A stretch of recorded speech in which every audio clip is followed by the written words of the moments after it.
Hello, this is Liz. Well, Hi. this is Sarah. This is Liz. Hi, I'm Liz. I'm 30 years old. I'm from Pittsburgh, and I work in the tech education industry. I'm excited to see what comes of this reading. Very exciting. Thank you. Thanks. For Liz's reading, we are doing the inner wheel. And for this spread, they actually ask you to choose the significator or the signifier, and they want it to be a court card. So Liz chose the Knight of Cups, which I call the romantic, but that is based on looking at the bright side of things, seeing the good in people, and I can tell you that is very much one of her big traits. She is the one who let me borrow several of the decks that you see in the deck review videos. And so I think it's perfect. Plus, she's wearing the outfit that the knight is wearing. Literally down to the hat. So here we are. Yeah, so I'm going to ask you to cut the deck. Absolutely.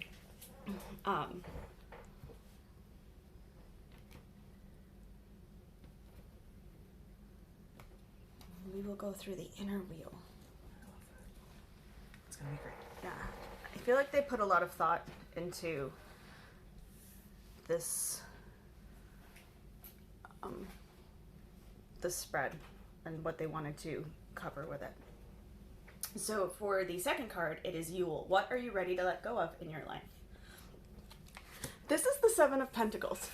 So I usually read the Seven as growth and as getting to the point where like you can see that results are coming, but they're not there yet. It's usually the card of you don't have to go on faith anymore. It's you can just see that things are happening and go with it. As a what to let go of, it almost feels like letting go of like the need to hyper focus and push things to perfection. Actually letting those results be results. It's good to want things to go really well. It's good to want things to be executed really well, but at some point, if we're always pushing for perfection, nothing actually gets put out. So just, to me, it feels like letting go of the idea that things have to be perfect and that you are still in some sort of beginner mode. Like, let yourself be an expert. Next we go Great to... start. Next we go to in bulk. Where is your energy best dedicated? Ooh, the Knight of Swords. The search for answers. You know? Where the Knight of Cups is my romantic, the Knight of Swords is my philosopher, which is also not really connected to the word the way we feel like it. It's not, for me, about philosophy and like Plato and talking about ideas so much as the search for the truth within ourselves. Authenticity, looking for the answers to the things that really matter to us. It's really interesting to me, having just looked at the idea of giving up the idea of being perfect and letting yourself be an expert. It's almost asking you to really assess what you love and what you're good at and celebrate it. Go more towards, the knights are the seekers. They're the ones who are going forward and are going to accomplish their mission. It's almost asking you what your mission is. So, let's just... Casual. Just keeping it light. Right. What are you meant to do in life? As I do, Okay. No pressure. We follow that with Astera. Terrible with pronunciation. How do you find balance in your process of change? Ooh. This is the Five of Wands. Rider-Waite-Smith people, and other traditions, not just Rider-Waite-Smith, but will see the Five of Wands as conflict. Among other things. For me, though, it really is about training, leveling up. Like the stick fighting that is going on in there is not against each other. It's to help each other get better. to me, that works perfectly with the idea of figuring out what it is you want to focus on and let out into the world instead of trying to continually perfect it. As much as that's an idea of leveling it up, it almost asks you if you're ready to start teaching other people to do whatever that is. Or just to train with somebody else, not isolate as much. That is, for me, the card of training. And I always love when they're actually stick fighting because I stick fight. So This always gives me the vibe of that "Let's Get Down to Business" song from Mulan. Mm-hmm. Like, such a mood. I love that some of them are wearing masks. Yeah, that feels. They're like, it's okay, we get this. Yeah, here we are. That's pretty stunning. Mm.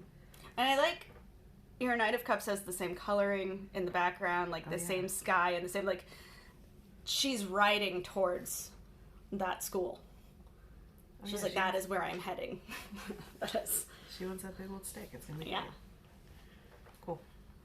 Also, the horse is looking at you like it knows a secret. It's a little side eye. Yeah, okay. It's like...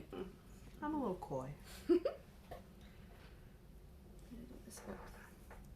Supposed to put this under. Cool. 2, 3... 4. 5 is Beltane. What is the fire that drives your expansion? Oh. Talk about fire.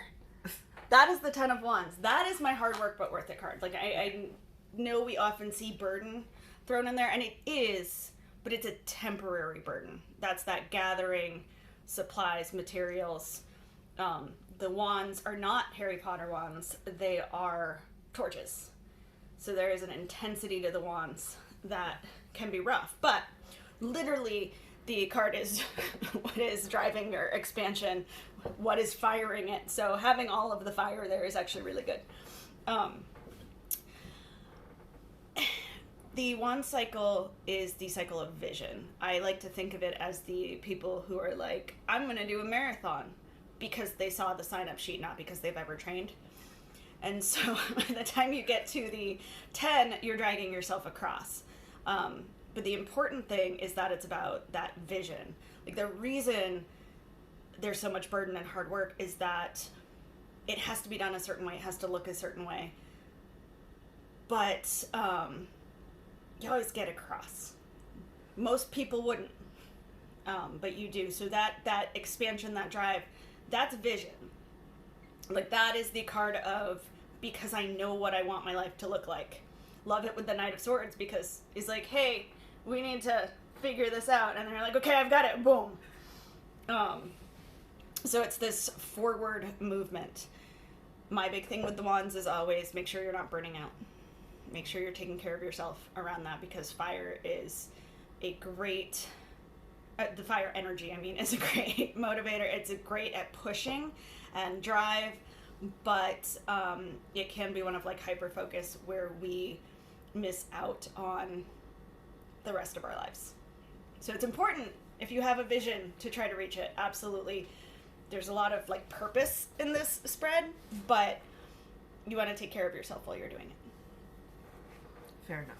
I'm going to adjust these up so we can go for 6. Litha, the turning point, divine inspiration. Oh boy. Okay. And that is the 3 of Swords. Well, all right.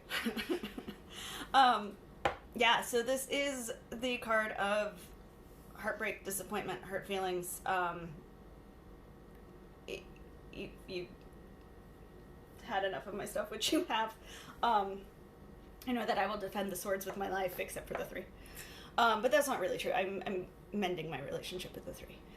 As a turning point, that is that kind of allowing disappointment to show you what it is that you really care about. And be like, okay, well then how do I get what I want next time? You know, what is it with either a loss or, like, why does it hurt? And how can we prevent that in the future? Like, pain usually comes, emotional pain usually comes from wanting or loving something and not getting it. So it kind of shows you what you care about, which aids in that idea of figuring out what you want to do. So it's a tough card, but it makes a lot of sense as a turning point, because it's like, let me show you yourself. And then you can be like, okay, so I should probably look for her instead of anyone else. All these swords and wands. 7, we have llamas. What do you need to begin harvesting, literally or metaphorically? Ooh. So that's the magician. Wow. That is the card of what you want in your life. She's on the box. She's on the box. She also has her wand as the element and her wand as the divine part of the ritual. And I love that attention to detail, because the magician is like the first part of manifesting. It is very law of attraction. Getting that vision together works very well with the 10 of Wands too. It is putting that idea of what you need and what you want your life to look like together, and then you look for the opportunities. So she's made out her list, and then she's put on her ritualistic robe. She's gathered all of the elements. She is going to create that life. But she has to decide what that is first. So it's very much taking these earlier parts and putting them into something like an action plan, like something more comprehensive. In terms of harvesting, I just double checked that. In terms of harvesting, it really is about getting that list together and starting to get the ingredients. And with ingredients, whether that's looking at opportunities, getting the right people together, getting the right software, whatever it is that you're working on, will depend on what you're doing. So in this case, harvesting is less about the results even, and more about harvesting the pieces to put it together. I love her. Next we have Mabon. How will your change feed back into those around you? Ooh. Oh, we have the High Priestess. All right. Well, you start putting your stuff together and going towards your own vision. Essentially, to me, just that says that you will start showing others that they should be looking within. Essentially, when they see your magic, they can tap into their own. Now, it's also interesting, if we're talking about starting to teach and that sort of thing, given that you are very intuitive and work with the tarot, it may also be that as you start to put your things out there, you are literally showing people how to tap into that connection, how to work with what they want.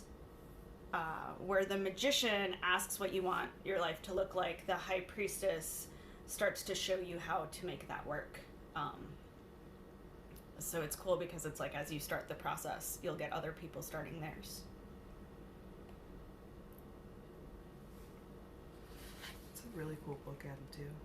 Like I'm just like looking at like the themes of the oh hello camera. I'm looking at the themes of the sky, and it's really interesting to see how they pull together across. Yeah, I like it too because like the wands have this, but it's the Knight of Cups that also and like the High Priestess has the same. Like they're hanging out in the same city. I just don't know where it is just yet. Finally, we have Samhain. Guidance from your ancestors. There's extra instructions if you were performing this spread on Samhain, but we're not. So we're just doing the... Yeah, fair enough. So we were talking about this card earlier. Oh, no. Well, that is the Ten of Swords. There she is. Now this one is one of the swords that I defend. I love it. It's on my merch now. Like, I'm a huge fan of the Ten of Swords. The reason people don't like it is that it's an ending, and it's not an ending you want, but it is an ending you need. And it is usually where you look back and you're like, would I have accepted these conditions when I started? A lot of times we start in a place and we're like, this is great, and it is. And then things get taken away, things get changed, but we're still holding on to that idea that things will be the same again. So in terms of ancestor guidance, it is very straightforward as a stop accepting things that you wouldn't have just because they come from a place or a person that, excuse me, that used to provide better. And it doesn't really have to be a solid ending leaving. It can be an ending of putting up with stuff. And be like, hey, we need things to go back to the way they were.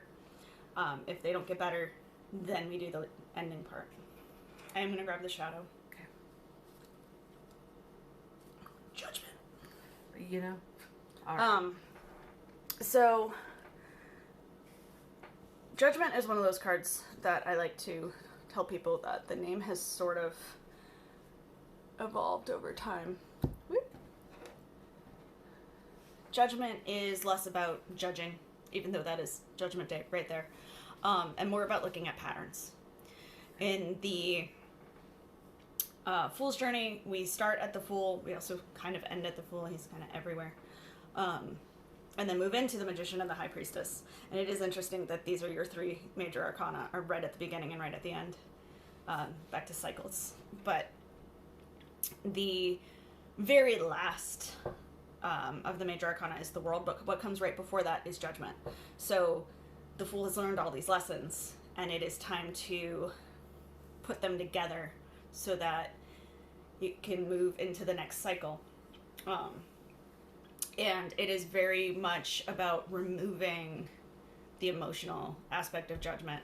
It's more judgment as in being objective, judging what you need to do more of to get more of the results you want. It's actually asking you not to judge yourself for any sort of what feels like a misstep or a mistake, because you wouldn't know that that wasn't the right answer if you hadn't tried it.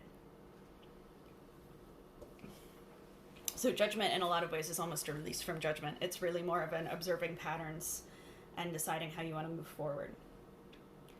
I feel like that works really well with this idea of looking for what you want and who you want to be and putting it out there. Wow. 2 tens, and Judgment very much indicates that it's time to start a new cycle. All right, I get it. Got it. Message received. Thank you. I love that this Ten of Swords is still on her phone. Yes. Like, don't mind me. Like, not thriving, anti-thriving, but also let me check my Instagram feed. Like that. Woof. All right, thank you, ancestors, for that one. Wow. Okay. Is there anything we can clarify? Let's see. I love having lots of plates spinning, so I'm wondering with the, like, just from the jump with the Seven of Pence, if we could just see if they're giving me more of a theme of what I'm hyper-focusing on. Could you do me a favor and Absolutely. grab a card? Just whatever feels right. You can shuffle, you don't have to. Let's see.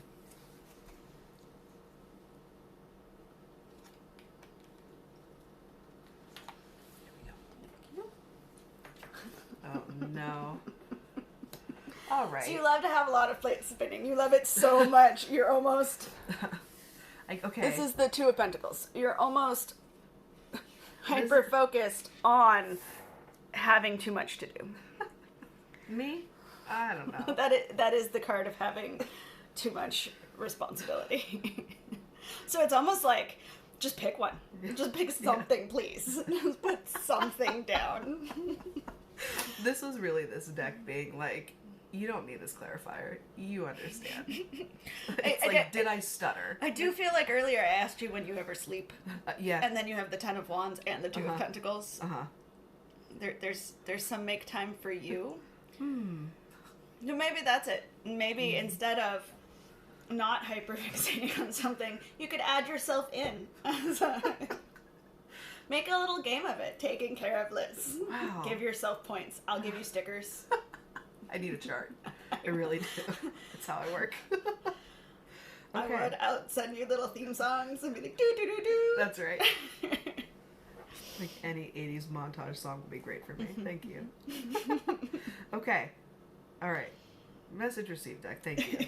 No more clarification needed. I got it. As somebody who has worked with the tarot, what do you think of the spread?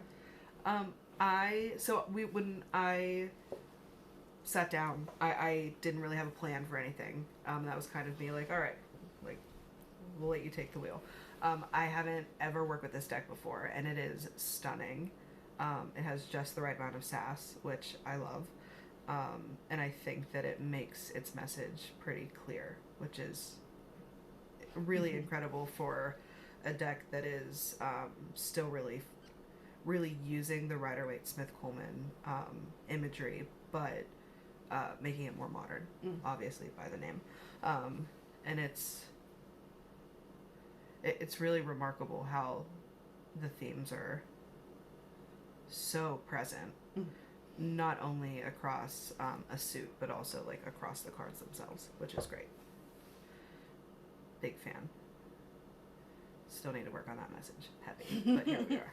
Yeah, I like the idea of making the wheel of the year into a internal wheel. So it's like, yes, there are all these themes. You can work on each of them as the time comes, but also we should also always kind of be working with them because they work together. I'm not usually one who enjoys choosing a signifier, but I feel like it works really well with this one. Oh yeah, the spread is great. Like, this was really, we had a hard time like narrowing down which spread in this book we were gonna do, and that was really cool to see how this one played out, because this one was just kind of trying to jump out at us. So, Yeah. rock on. Very cool. So I'm gonna pull up so you can see all of the cards together.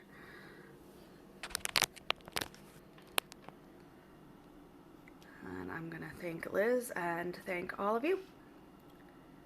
Have a great week. Bye.